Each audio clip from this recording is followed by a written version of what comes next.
像塵沒掩蓋着前事，心悸但是無言，流行亦沒辦法磨滅。層疊線索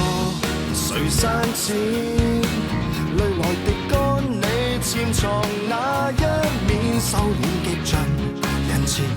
遺留着實證說明有開始。給推敲，給推算，決意將推翻，疑惑靜待日後尋事實未晚。就地目擊他，越走近越偏差，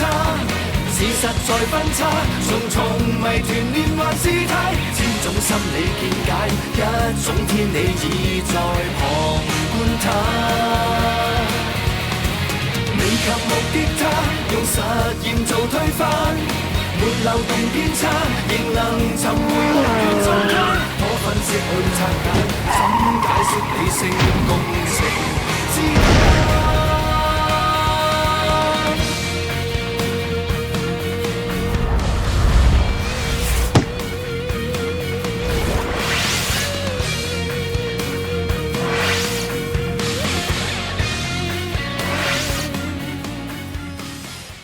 ឃាតករសម្រាប់ជនរងគ្រោះព្រោះគំនុំផ្ទាល់ខ្លួនឬព្រោះមូលហេតុអ្វីមួយយ៉ាងក្រោយមកក៏ធ្វើឲ្យប៉ូលីសយល់ច្រឡំគិតថាជារឿងក្តីប្លន់សម្រាប់ធម្មតាខ្លួនឯងក៏រួចផុតពីរឿងក្តីដាច់ដាប់នេះមិនមុតសូម្បីតែបន្តិចភាពរឹងកម្រិតកណ្ដាលប្រើសម្រាប់មនុស្សមិនបានសរុបទៅដាច់ដាប់នេះមិនមែនជាអាវុធប្រើសម្រាប់មនុស្សទេ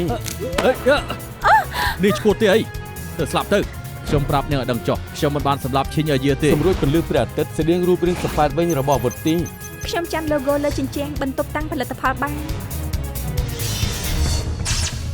សម្រួចទី4មានក្អែលឈាមស្កុតមុខពីរនេះអាចនឹងមានស្នាមកាយ៉ៅដៃរបស់ជនល្មើសចឹងនេះឆានពាក់ព័ន្ធនឹងការស្លាប់របស់ឈិញអិនជា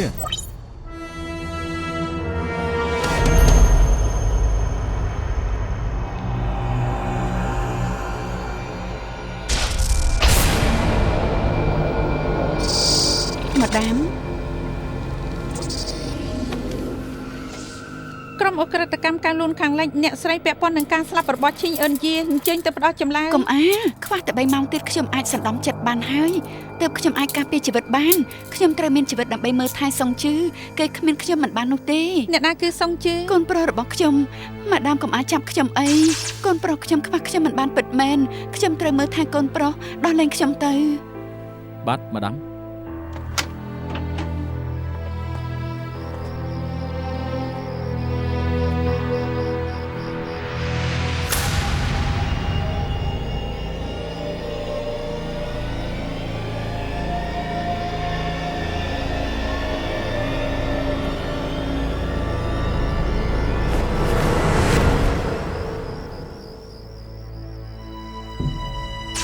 មិនកើតទេភ្លើងតារាទាំង7រលត់មិនបានទេមិនចឹងច្បាស់ជាចប់ហើយតែជួយសុងជឺយ៉ាងម៉េចទៅម៉ាដាមក្នុងបន្ទប់គ្មាននរណាទេមិនក៏ថាគ្មានកូនខ្ញុំនៅខាងក្នុងសុងជឺ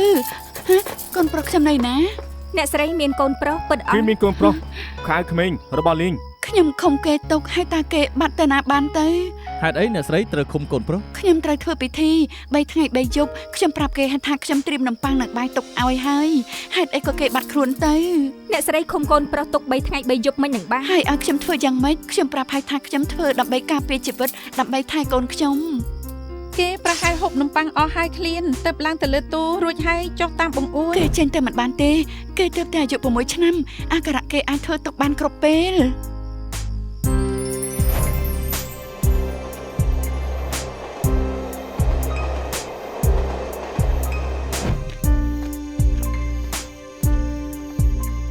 សួស្ដី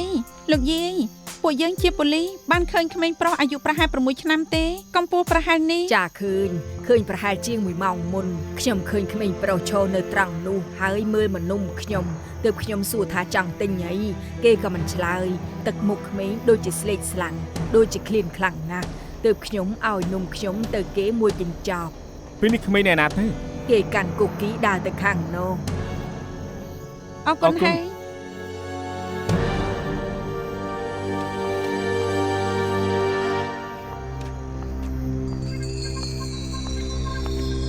បំបែកគ្នាតាមរត់ទៅនៅជប់សិន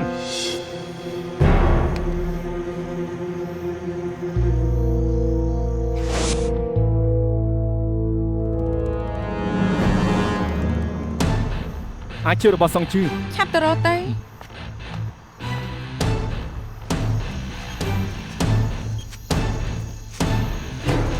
សងជឺ សុំជឿ សងជើ សុំជឿ សងជឺ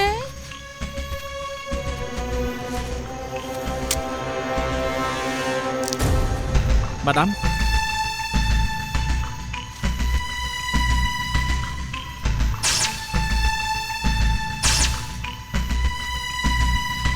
សងជើ សុំជឿ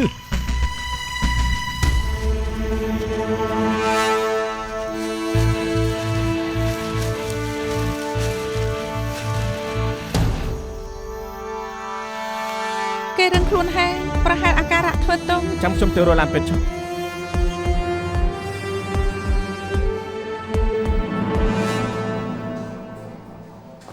ម៉ាដាមកូនប្រុសចឹងលីឆានឈ្មោះថាវាងជាសុងកើតនៅចិនដីគោកទើបមកទីនេះនៅលើពេលកំណត់ជាង1ឆ្នាំ ថែមទាំងឈឺទៀតអញ្ចឹងថាបានម្ដាយគេឃុំទុក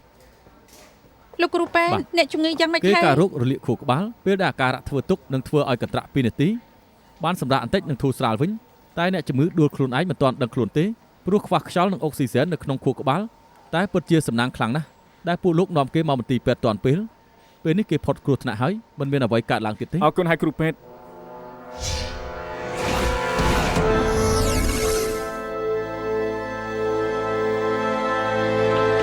ម៉ាដាមកូនប្រុសខ្ញុំយ៉ាងម៉េច អង្គុយសិនទេគេមិនគ្រោះថ្នាក់ដល់ជីវិតទេ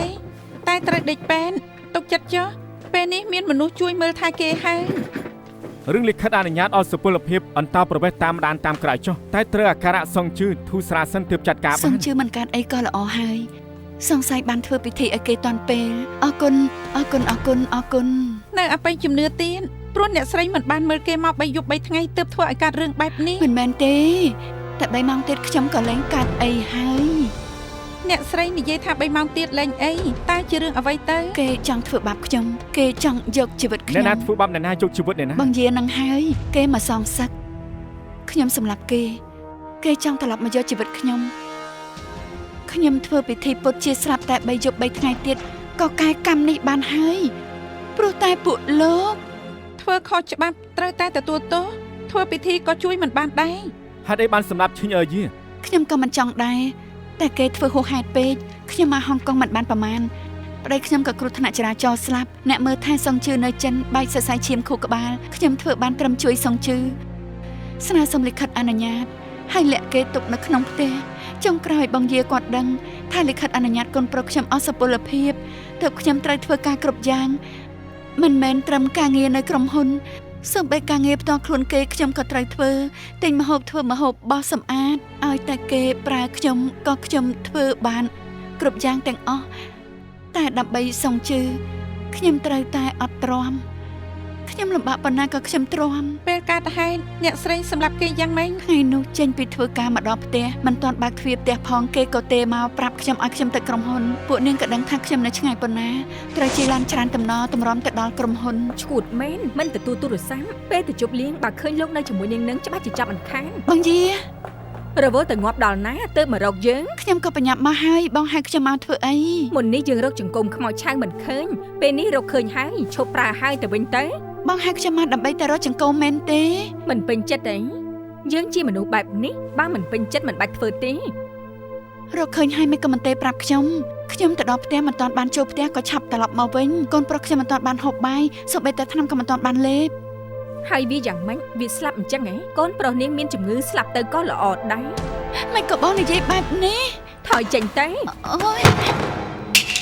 មិនក៏មិនរើសមកនិយាយពីកូនប្រុសក៏ហ៊ានច្រឡោតដាក់យើងបើគុំតែបានយើងនាងមានបាយហូបទេកូននាងមានថ្នាំលេបទេមានសូម្បីតែលេបមូឲ្យជុះនាងគិតថាខ្លួនឯងជាស្អីនាងសម្រែចេញទៅលាងចានក៏គ្មានអ្នកណាជួលបើក្រនបានាងលាឈប់ទៅស្លៀកខោលើខោក្រោមហើយចេញទៅឈរតាមផ្លូវចង់ដឹងថាអ្នកណាចង់បាននាងថាមិនត្រូវអាចមានតាចាស់ឲ្យ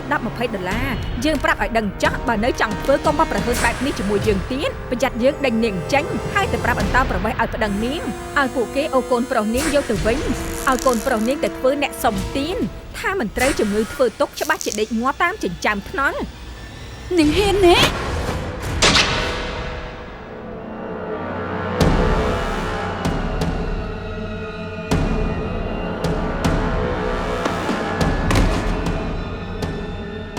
ខ្ញុំសម្លាប់គេព្រោះតែខឹងច្រឡត់មួយពេល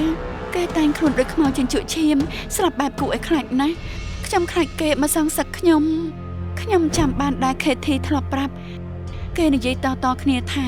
ដៃដាប់ប្រើសម្លាប់ខ្មោចចិញ្ចក់ឈាមបានទើបខ្ញុំដកសម្រួចចេញមកហើយយកដៃដាប់ទៅសៀតជំនួសរួចហើយអ្នកស្រីក៏បានជួបសម្បត្តិមែនទេលើដីមានឈាមច្រើនខ្ញុំប្រើទឹកថ្នាំសម្អាតមកសម្អាតការ៉ូខ្ញុំខ្លាចមានអ្នកឃើញសម្រួចពន្លឺបាត់ហើយមានការសង្ស័យទើបខ្ញុំជូតស្នាមកញ្ចៅដៃចេញហើយយកស្កុតមុខពីរទៅបិទហើយខ្ញុំក៏យកលុយក្នុងថតតុបង្យាទៅទាំងអស់ខ្ញុំធ្វើឲ្យដូចប្លន់សម្លាប់បែបនេះខ្ញុំច្បាស់ជារួចខ្លួនធ្វើខុសច្បាប់យ៉ាងណាត្រូវតែទទួលទោសព្រោះទេវតាមានភាពយុត្តិធម៌ណាស់ទេវតាមិនអាណិតខ្ញុំមិនអីទេឲ្យតែអាណិតកូនប្រុសខ្ញុំសន្យាជាមួយប្តីខ្ញុំថាខ្ញុំនឹងជួយមើលកូនប្រុសដល់ធំឲ្យគេរឹងមាំតែខ្ញុំធ្វើលែងបានហើយ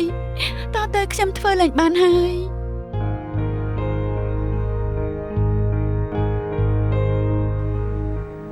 វ៉ាអាល់ប៊ុមនេះគឺជារបស់ពិតហើយនេះក៏ជារបស់ពិតដែរមានហត្ថលេខារបស់ Stephen King វ៉ារស់អ្នកណាយកអីវ៉ាន់បលក់ទៅនិយាយស្អីរបស់ទាំងនេះជាទ្រព្យរបស់ Angel គេកាត់ចិត្តលើកឲ្យគ្រប់គ្នាសិតតែថ្លៃទាំងអស់ទ្រព្យរបស់ Angel ហើយឆាប់ឡើងក្នុងនេះគឺមានរបស់មានតម្លៃច្រើនណាស់ហេតុអីក៏យកចេញមកគេប្រាប់ថាធ្ងន់ពេកមិនចង់យកទៅអាមេរិកបានន័យថាម៉េចយកមិញនេះគេស្នើលិខិតសុំឈប់ទៅប្រធានពូជាផ្លូវការហើយខ្ញុំឃើញក្រោយពេលគេនិយាយជាមួយប្រធានពូរួចក្រោយមកប្រធានពូក៏ក្រោកឈរហើយក៏ចាប់ដៃធម្មតាមេចាប់ដៃជាមួយនឹងកូនចៅមានតែពីរស្ថានភាពទេទី1ពេលចូលមកធ្វើការសូមស្វាគមន៍ហើយទី2វិញគឺពេលសូមឈប់អរគុណដែលសាងស្នាដៃទុកយ៉ាងច្រើនមានតែពីរស្ថានភាពនេះទេពលលោកជារបស់ Angel ហើយគួរជួយគ្នាគិតថាជប់លៀងជូនដំណើរគេយ៉ាងម៉េចទេកាត់ថ្ងៃសម្រាប់ដាច់ខែក៏បានតែហើយទៅចិត្តចោខ្ញុំចាត់ការឲ្យពេលនេះគេនៅណាសុំច្បាប់កន្លះថ្ងៃទៅកក់សម្បត្តិយន្តហោះពេលរសៀលទៅមកវិញអញ្ចឹងយើងគិតរឿងជប់លៀងជូនដំណើរជាអាហារថ្ងៃត្រង់ល្អដែរទៀតល្អណាស់គិតសិនទៅថាចង់ហូបអីភីហ្សាល្អទេ Oyster មែនហើយនៅអាមេរិកមាន Oyster ឲ្យហូបដែរហើយល្អណាស់ល្អទេណ៎ជឿគិតគ្នាយ៉ាងម៉េចគិតតិចទៅពេលអាហារពេលព្រឹកឲ្យនាងមែនដែរទេព្រឹកនេះគេមិនមកទេបងប៉ាខ្ញុំឲ្យបងចុះគេមិនបានត្រឡប់ទៅអាមេរិកឆាប់នេះទេយ៉ាងម៉េចគេសុំឈប់ឯងមិនសប្បាយចិត្តមែនទេបងក៏ដឹងដែរថាគេម្ដងចង់ហូបនេះម្ដងចង់ហូបនោះខ្ញុំថាគេច្បាស់ជាដូរចិត្តវិញអ្នកដែលមិនបដូរគឺឯងចេះតែទិញអាហារពេលព្រឹកបើស្រឡាញ់គេគួរតែព្យាយាមឡើងណែ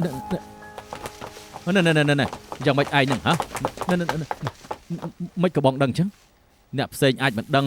តែមនុស្សឆ្លាតដូចជាខ្ញុំក៏លេខតែមួយផ្លែតក៏ដឹងហើយថាឯងប្រកាសជាស្រឡាញ់នាង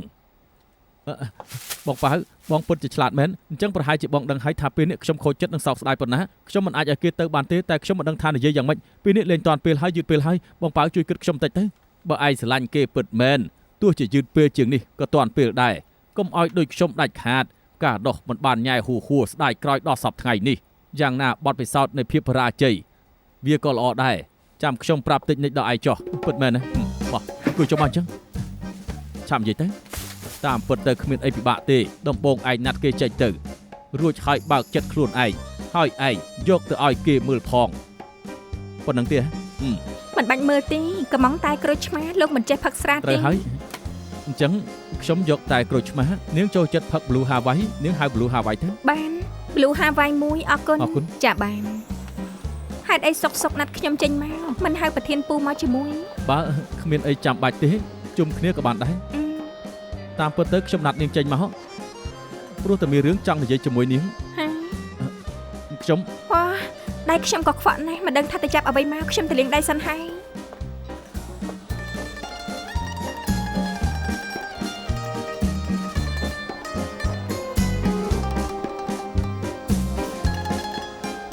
ណាត់គេចេញទៅរួចហើយបើកចិត្តខ្លួនឯង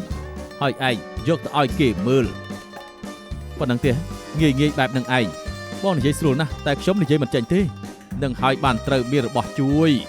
ជាអ្វីដែរទៅគឺស្រាមិនបានទេបងប៉ៅបងក៏ដឹងថាខ្ញុំផឹកស្រាមិនបានបើខ្ញុំស្វឹងហើយខ្ញុំនឹងដើរថើបគេទៅពីមិនមែនឯងផឹកស្រាមែនទេឲ្យឯងយកវាមកជំនួសធ្វើឲ្យឯងមានភាពក្លាហានដើម្បីឲ្យឯងនិយាយរឿងរ៉ាវក្នុងចិត្តឯងចេញមកទាំងអស់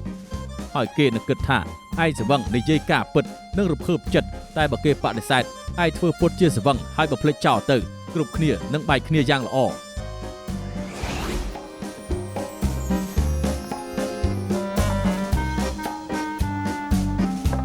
នាងចូលចិត្តផឹក Blue Hawaii នាងហៅ Blue Hawaii ទៅបាន Blue Hawaii មួយអរគុណ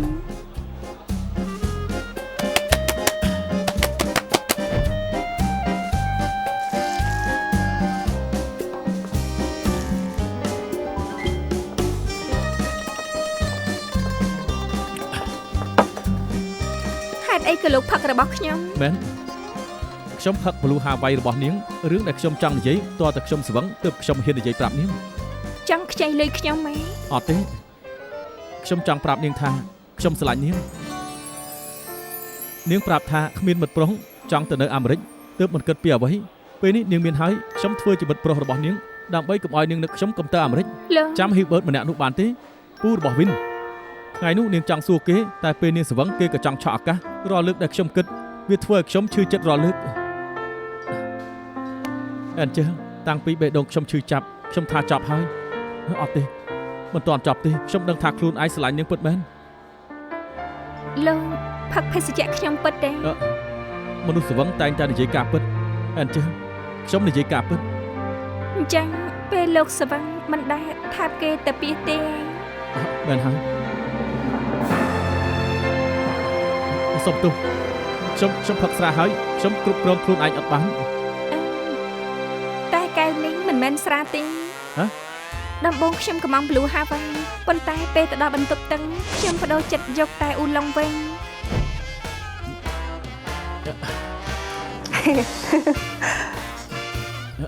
សុំទោស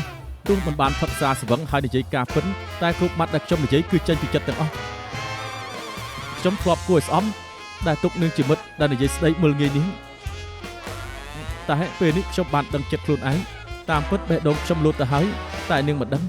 បេះដូងលូតជាអ្វីទៅគឺថ្ងៃនោះថ្ងៃដែលបេះដូងខ្ញុំឈឺចាប់ខ្ញុំស្វឹងប្រហែលមិនបាននិយាយអីជាមួយលោកទេដែរនាងនិយាយរឿងក្នុងចិត្តចេញមកខ្ញុំប្រាប់ថាស្រឡាញ់លោកតាមពិតគឺខ្ញុំស្រឡាញ់នាងអូខេNo មិនអូខេទេអូខេ No អូខេមិនអូខេ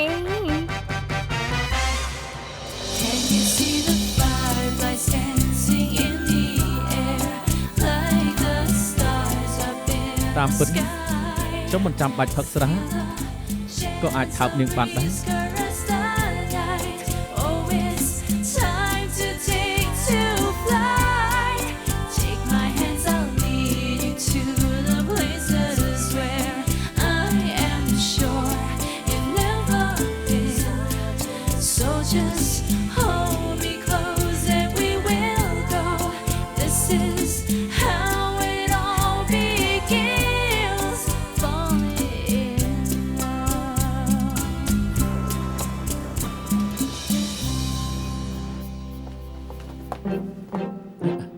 រឿងប្រកាសប្រាប់អ្នកគ្រប់គ្នាទុកខ្ញុំជាអ្នកធ្វើអូខេព្រោះខ្ញុំជាប្រុសគួរតែធ្វើបែបនេះចំណែកនាងទៅយកលិខិតសុំលាឈប់ពីប្រធានពូវិញទៅអូខេ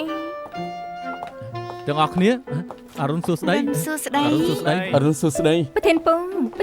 យ៉ាងម៉េចហៅខ្ញុំធ្វើអីមានរឿងចង់និយាយជាមួយលោកខ្ញុំភ្លេចប្រាប់លិខិតសុំឈប់នាងខ្ញុំផ្សាយឲ្យផ្នែកបុគ្គលិកហើយលិខិតណែនាំខ្លួនក៏ត្រៀមរួចហើយដែរមិនក៏លឿនម្ល៉េះអង្ចានាងនៅមានថ្ងៃសម្រាប់5ថ្ងៃទៀតបើនាងចង់ឈប់អាទិត្យក្រោយមិនបាច់មកធ្វើការទេ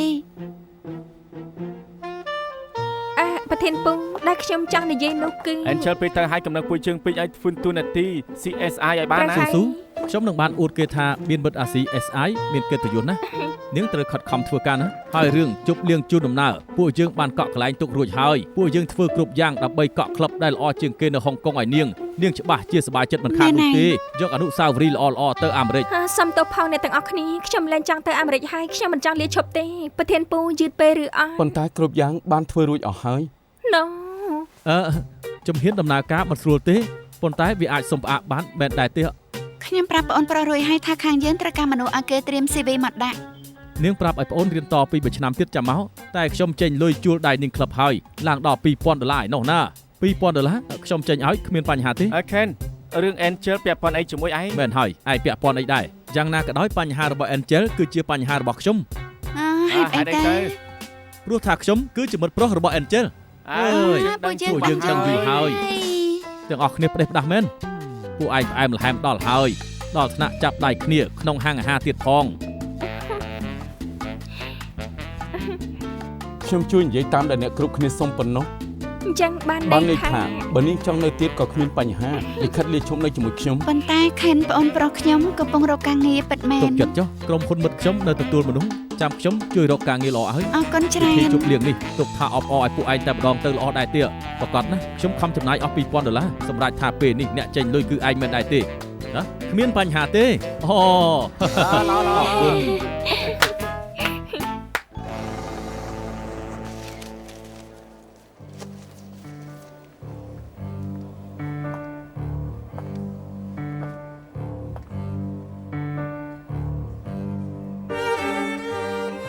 ចៃដន្យមែន អេចាដានពិតមែនអី មក វ៉ា ម្នាក់ឯងមែនទេ អង្គុយទៅ បាន អេនាងចូលចិត្តអាន Secret វ៉ាន់ណា មែនហើយខ្ញុំរវល់ពេកកក់ទុកយូរហើយទៅបានមកយកដើមឡើយខ្ញុំចង់កក់វគ្គ2តែកក់មិនដែរតាន់សោះអេហេតុអីនាងកក់វគ្គ2បាន សៀវភៅនេះពិបាកកក់ណាស់រកយូរហើយទើបតែរកបានប៉ុន្តែនៅសល់ក្នុងហាងសៀវភៅមួយកន្លែង នាងសំណាងល្អណាស់ ធម្មតាទេព្រោះមនុស្សចង់បានខ្ញុំជាមនុស្សបែបនេះឯងចង់បានអ្វីត្រូវតែបានអ្នកណាក៏ពាំងមិនបានដែរ នាងកំពុងសរសេរអត្ថបទក្រោយឆាករឿងក្តី មែនហើយ អាដាគេចាំអានរាល់ថ្ងៃគេប្រាប់ថានាងសរសេរបានល្អណាស់រឿងក្តីគួរឲ្យចាប់អារម្មណ៍ ទើបសរសេរបាន7ថ្ងៃតែប្រធានប្រាប់ថាក្រសែល្អ ចង់ឈប់បើកការិយាល័យមេធាវីហើយ ប្រកាសជាធ្វើសរសេរអត្ថបទប៉ុណ្ណឹងមិនពិបាកទេខ្ញុំធ្វើមេធាវីច្រើនឆ្នាំបើការិយាល័យច្បាប់មិនមែនជារឿងពិបាកទេម្យ៉ាងទៀតមូលដ្ឋានខ្ញុំមុនការចាប់ផ្ដើមថ្មីមិនមែនជាបញ្ហាទេ ជឿជាក់លើខ្លួនឯងគឺជារឿងដែលល្អណាស់តែមិនមែនគ្រប់រឿងសុទ្ធតែបានដូចចិត្តឬនាងអាចគ្រប់គ្រងបានគ្រប់រឿងនោះទេ ពេលនេះនាងទើបតែអានវគ្គ1តែខ្ញុំអានវគ្គ2ចិត្តចប់ហើយទោះចំណូលចិត្តខ្ញុំនិងនាងដូចគ្នាតែខ្ញុំតែងតែលឿនជាងនាងមួយជំហានជានិញតុកមួយអង្គុយ2នាក់មកល្មមតែបើមានម្នាក់ទៀតមកអង្គុយ3នាក់ច្បាស់ណាស់វានឹងចង្អៀតអ្នកមកក្រោយគួរតែចេញទៅ តែมันប្រកាសទេម្នាក់ដែលអង្គុយមុនអាចក្រោកទៅជាមួយអ្នកមកក្រោយក៏ថាបាន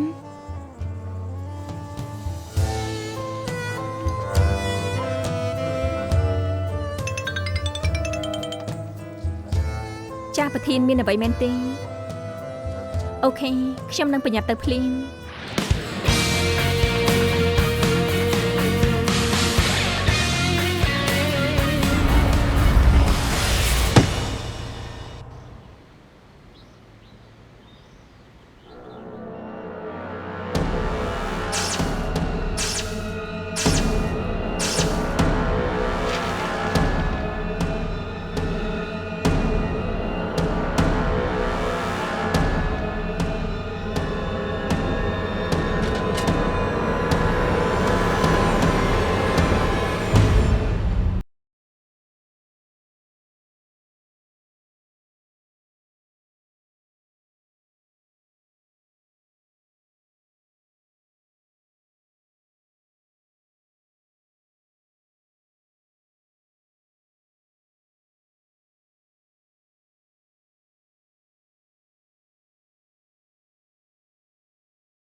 ខ្ញុំសម្លាប់គេចោល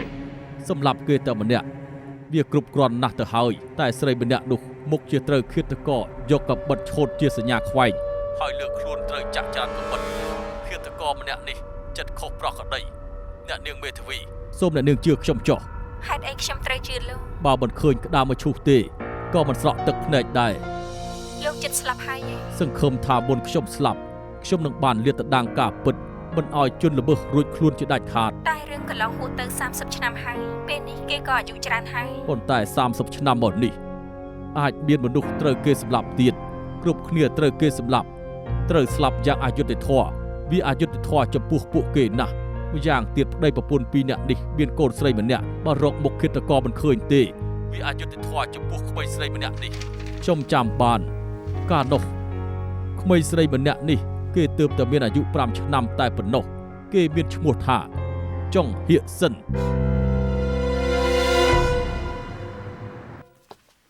កំពុងមើលអីមិនក៏ផ្ចង់ម្លេះដល់ថ្នាក់មិនធំក្លិនកាហ្វេ អរគុណហើយ នៅធ្វើការទៀតអី អត់ទេខ្ញុំអានអត្ថបទអីវ៉ាក្នុងអ៊ីនធឺណិតលើកនេះគេសរសេរពីរឿងក្តីកាលពី10ឆ្នាំមុនគួរឲ្យចាប់អារម្មណ៍ល្អមែនតើ មែនទេខ្ញុំមិនរំខាននាងទេ មិនមែនទេ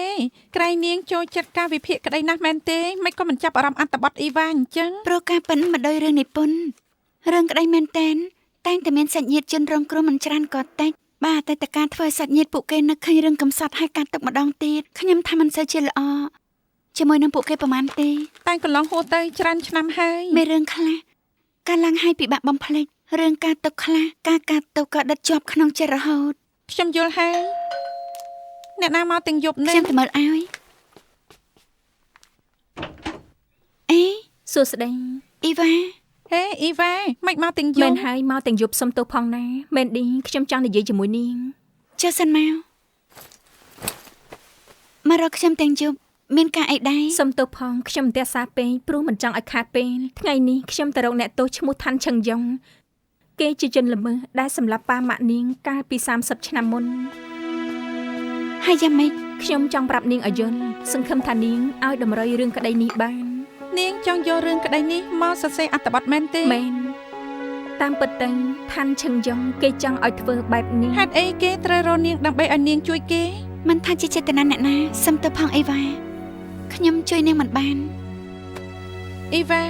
ទោះកន្លងហួសទៅ30ឆ្នាំហើយតែចំពោះមែនឌីបើឲ្យគេនិយាយរឿងពេលនោះមិនខុសពីរយអំបិលលើមុខរបួសនាងត្រទិន្នន័យពីកន្លែងផ្សេងទៅ ខ្ញុំធ្វើរឿងក្តីមកមិនតិចទេខ្ញុំយល់ចិត្តអ្នកដែលបាត់បង់គ្រួសារច្បាស់ប៉ុន្តែមែនឌីរឿងនេះមិនដូចគ្នាទេ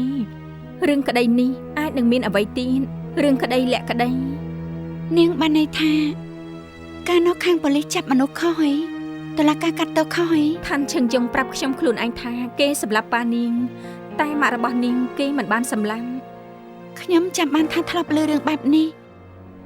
តែខ្ញុំមិនជឿ គេប្រាប់នាងបែបនេះព្រោះតែចង់ឲ្យនាងជួយគេ ឋានឆឹងយ៉ុងកើតមហារាជថ្លើមដំណាក់កាលចុងក្រោយរស់មិនបានយូរទៀតទេក្រោយពេលគេប្រាប់ខ្ញុំក៏ទៅស៊ើបប្រវត្តិការប្រព្រឹត្តគេក្នុងគង់ចាងសៀស៊ីនមេគុកបានឃើញឋានឆឹងយ៉ុងក៏ដូរគំនិតគេគ្មានកម្លាំងជំរុញចិត្តទេមិនចាំបាច់ត្រូវនិយាយកុហកហើយបើឋានឆឹងយ៉ុងគេចង់ច្រានកំហុសចោលគេនឹងប្រាប់ថាមិនបានសម្លាប់ទាំងប៉ាទាំងម៉ាក់របស់នាងតែគេនិយាយរហូតថាសម្លាប់តែប៉ានាងមិនបានសម្លាប់ម៉ាក់នាងមកដល់ពេលនេះគេនៅតែនិយាយអញ្ចឹងឋានឆឹងយ៉ុងគិតថាជនល្មើសនៅរួចខ្លួនហើយមនុស្សម្នាក់នេះជាបុគ្គលគ្រោះថ្នាក់បំផុតខ្ញុំដឹងថាកសលវិច័យវិទ្យាសាស្ត្រត្រូវរកយុត្តិធម៌ផ្ដល់ភាពយុត្តិធម៌ដល់អ្នកស្លាប់ជួយសម្រួលក្តីទុកដល់ពួកគេទើបអាចសម្រេចគោលបំណងមែនឌីខ្ញុំសង្ឃឹមថាពួកយើងនឹងជួយរកការពិតនេះជាមួយគ្នា ឋានឆិនយ៉ុងនិយាយថាម៉េច កាលនោះឋានឆឹងយ៉ុងជន់ដានចៅគេធ្លាប់លបចូលទៅលួចរបស់ទាំងយ៉ុងយប់នោះកាលពី30ឆ្នាំមុនគេចូលទៅក្នុងផ្ទះលំហែមួយកន្លែងបើកបង្អួចផ្ទះបាយហើយក៏លបចូលទៅ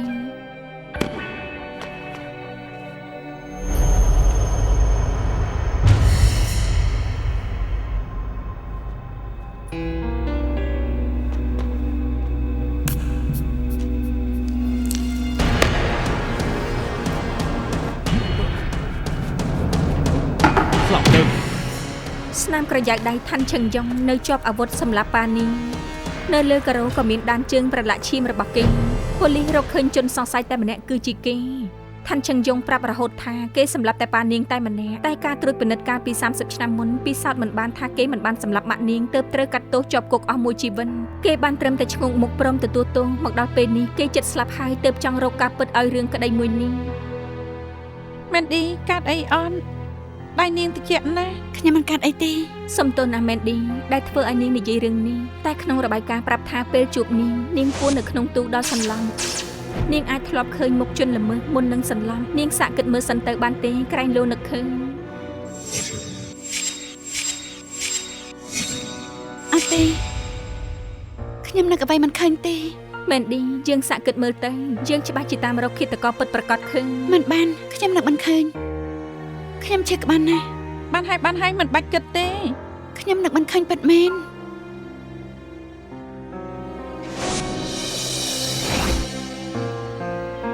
សិនបោះមកឲ្យប៉ាមកអូហូប៉ាកែមែនហោះចាំទទួលបោះទៅឲ្យម៉ាក់ បោះឲ្យម៉ាក់អូហូ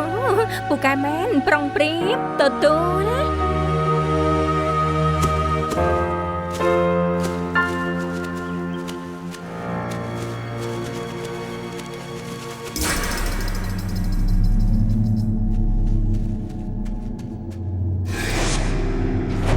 លោកប៉ាអ្នកម៉ាក់លោកប៉ាអ្នកម៉ាក់លោកប៉ាអ្នកម៉ាក់លោកប៉ាអ្នកម៉ាក់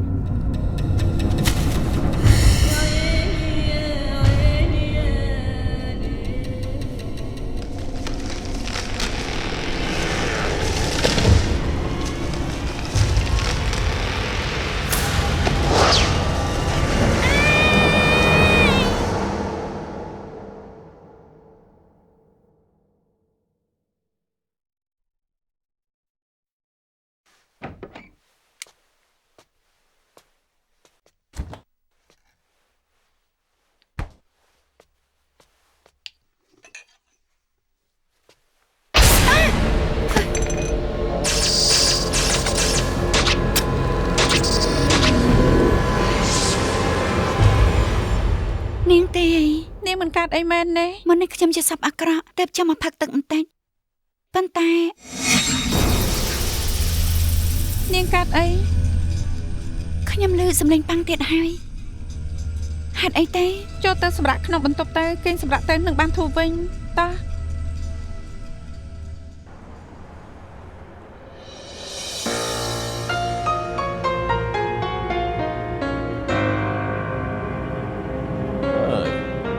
ធ្លាប់គិតថាបំភ្លេចរឿងនេះចោលប្រហែលជាគ្មានអ្នកណារំលឹកទៀតទេស្មានមិនដល់ថាជាង30ឆ្នាំក្រោយក៏មានមនុស្សមកនិយាយថាអាចមានជនល្មើសម្នាក់ទៀតពីមុនខ្ញុំដឹងត្រឹមថាមានឌីបាត់បង់ឪពុកម្ដាយប៉ុន្តែរឿងលម្អិតនោះខ្ញុំមិនដឹងពិតមែនដុកទ័រលោកប្រាប់ផងបានទេថាយប់នោះមានរឿងអ្វីកើតឡើងកូនស្រីយើងជាមួយកូនប្រសាស្រឡាញ់មែនឌីណាស់ឲ្យតែមានពេលតែងតែនាំគេទៅដើរលេងគ្រប់កន្លែងពេលនោះត្រូវនឹងថ្ងៃសម្រាក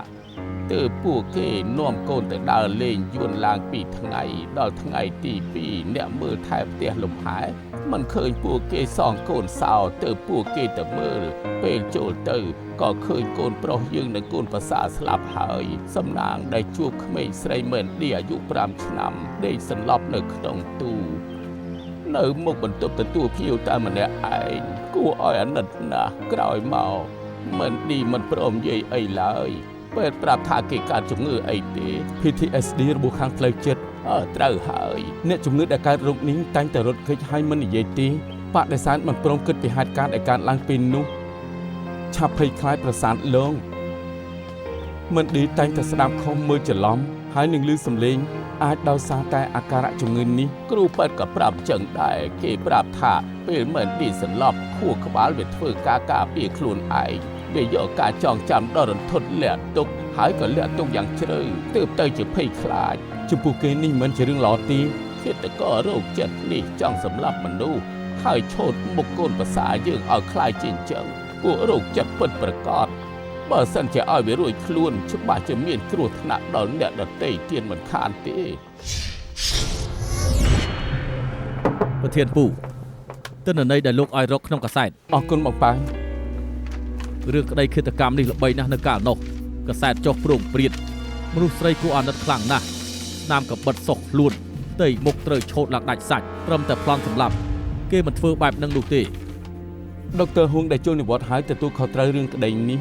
ខ្ញុំមើលលទ្ធផលកសលវិจัยហើយមនុស្សប្រុសដែលស្លាប់ដោយសារតែចាក់នឹងសម្ពងក្បាលជនល្មើសប៉ុនប្រសពតែធៀបនឹងការស្លាប់របស់មនុស្សស្រីរបាយការណ៍សរុបឲ្យថាអាចទៅរួចថាជនល្មើសមានជំងឺផ្លូវចិត្តគុំគួនខ្លាំងសំណាងដែលឃាតករមិនដឹងថាមានកូនស្រីម្នាក់ទៀតគួរអាណិតណាស់កាលនោះគេទើបតែអាយុ5ឆ្នាំទៅលំហែយ៉ាងមានសេចក្តីសុខតែត្រូវបាត់បង់ឪពុកម្ដាយបែបនេះអើយកូនស្រីម្នាក់នោះគឺមែនឌី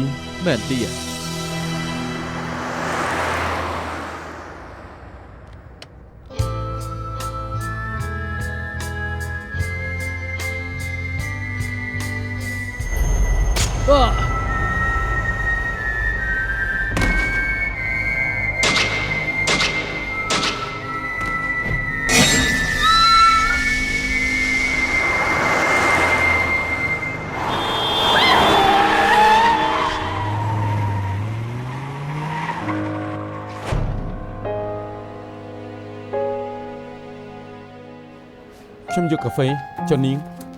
តែក្រូចឆ្មាបាទចាំតិចនាងមិនសូវផឹកភេសជ្ជៈក្តៅទេវាល្អចំពោះរាងកាយនឹកឃើញកាលនោះដើម្បីជួយខ្ញុំនៅមុខសន្តាគារជីវិតខ្ញុំលោកជាអ្នកជួយបើខ្ញុំមិនមើលថែខ្លួនឯងឲ្យល្អស្មើនឹងខ្ញុំរមើលគុណលោកពិតមែនទេត្រូវហើយចង់ជួបខ្ញុំមានការអីនាងចង់សរសេររឿងក្តីឃាតកម្មឪពុកម្ដាយមានឌីបន្តហើយនឹងមិនមែនជារឿងក្តីឃាតកម្មធម្មតាខ្ញុំមើលទិន្នន័យហើយអាចទៅរួចថាជារឿងក្តីលាក់ក្តីលោកគិតយ៉ាងម៉េចដែរប្រាប់ខ្ញុំមកដែលខ្ញុំគិតនោះគឺរឿងក្តីនេះគួរតែចប់ត្រឹមនេះលោកក៏យល់ចិត្តខ្ញុំដែរបើខ្ញុំចង់ធ្វើអ្វីក៏បញ្ឈប់មិនបានត្រូវហើយការសាររើរឿងចាស់ធ្វើឲ្យគេមិនសប្បាយចិត្តតែគេចាំបាច់ត្រូវតែដឹងការពិតចង់រកការពិតមានច្រើនវិធីណាតែมันគួរឲ្យនាងលុកដៃអាចមានឃាតករម្នាក់ទៀតឃាតករជាពួករោគចិត្តគេអាចនៅក្បែរខ្លួនគេអាចកំពុងតែអានអត្ថបទនាងបែបនេះនាងអាចនឹងមានគ្រោះថ្នាក់ខ្ញុំមិនមែននិយាយលេងទេខ្ញុំដឹងហើយដែលខ្ញុំញញឹមព្រោះខ្ញុំសប្បាយចិត្តអរគុណខ្ញុំដឹងថាលោកបារម្ភខ្ញុំខ្លាចមានគ្រោះថ្នាក់មិនថានរណាក៏ខ្ញុំផ្ដល់ការណែនាំអញ្ចឹងដែរវាមានគ្រោះថ្នាក់ប៉ុន្មានទុកចិត្តចាស់ខ្ញុំនឹងរក្សាជីវិតទុកយ៉ាងល្អដើម្បីលោកដើម្បីវិនខ្ញុំមិនព្រមកើតអីដាច់ខាត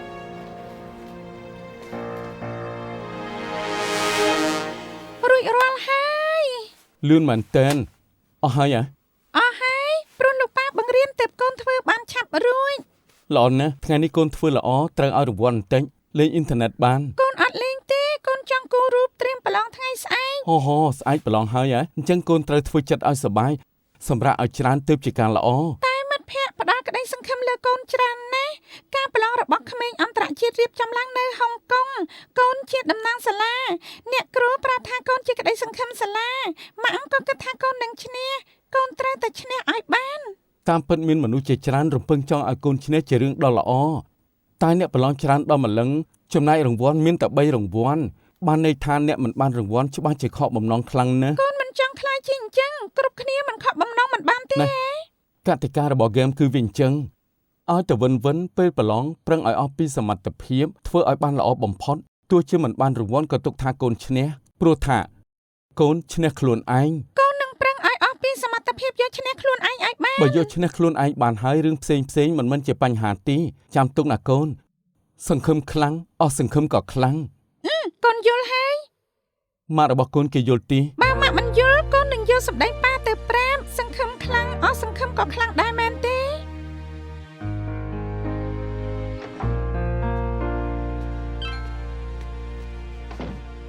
ទំនេរចេញមកផឹកអីអន់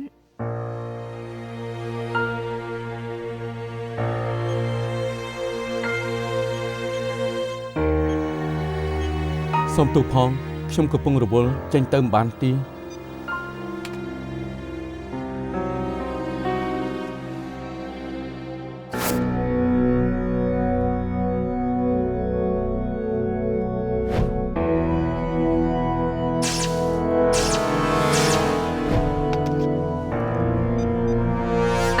ខ្ញុំអ៊ីវ៉ាសូមនិយាយជាមួយប្រធានបន្តិចបាទអ៊ីវ៉ាខ្ញុំមកជឿប្រធានសុំច្បាប់ អត្ថបទនាងឲ្យខ្ញុំមើលខុសត្រូវមានអីឲ្យខ្ញុំជួយដែរទេ មើលព័ត៌មានដីធ្លីតាធាននៅយួនឡាងគ្រួសារបដិសេធថ្លៃសំណងកាន់កាប់ដីធ្លីខ្ញុំថាគ្រួសារនេះប្រហែលជានៅយូរមានមនោសញ្ចេតនានឹងទីនោះទើបមិនព្រមរើចេញគេអាចនឹងចាំរឿងរ៉ាវកាលពី30ឆ្នាំមុនបានខ្ញុំចង់ទៅមើលថាមានទិន្នន័យអ្វីបន្ថែមទេរួចហើយចាំកែប្រែច្បាប់ដែរ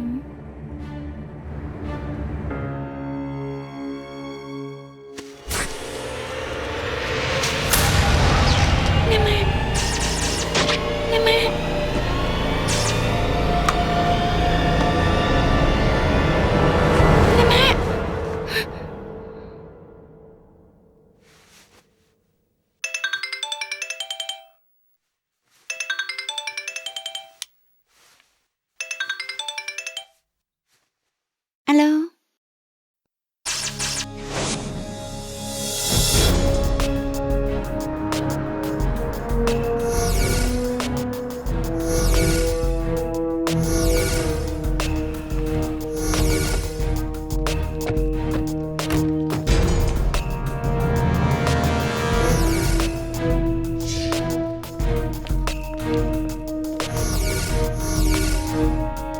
ឃើញសាកសពនៅម៉ោងប្រហែលខ្ញុំចុះពីភ្នំពេលព្រឹកប្រហែលជាម៉ោង6 10នាទី ឃើញនរណាគួរសង្ស័យ អត់ទេមានតែខ្ញុំម្នាក់គត់ អរគុណ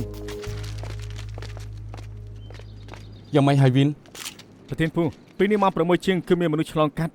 ហើយក៏បានឃើញសាកសព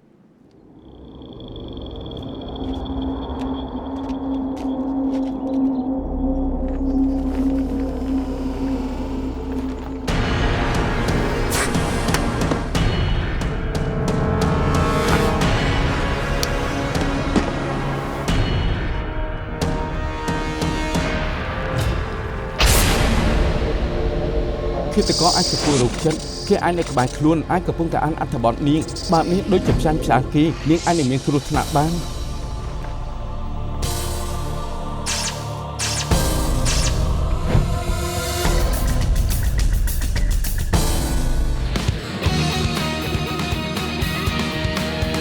給推後給推算，決意將推翻，疑惑靜待日後尋事實未晚，就地目擊他，越走近越變差，事實在分岔，重重謎團連環事態，千種心理見解，一種天理已在旁觀他。未及目擊他，